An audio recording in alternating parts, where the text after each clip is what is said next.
به فلا كيل لكم عندي ولا تقربون. قالوا سنراود عنه أباه وإنا لفاعلون. وقال لفتيانه اجعلوا بضاعتهم في رحالهم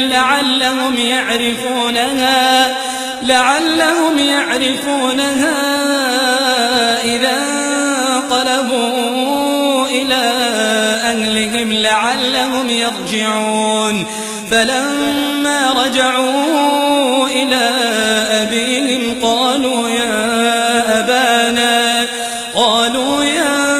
أبانا منع منا الكيل فأرسل معنا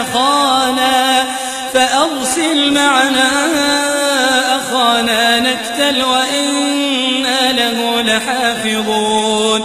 قال هل آمنكم عليه إلا كما أمنتكم على أخيه من قبل فالله خير حافظا وهو أرحم الراحمين.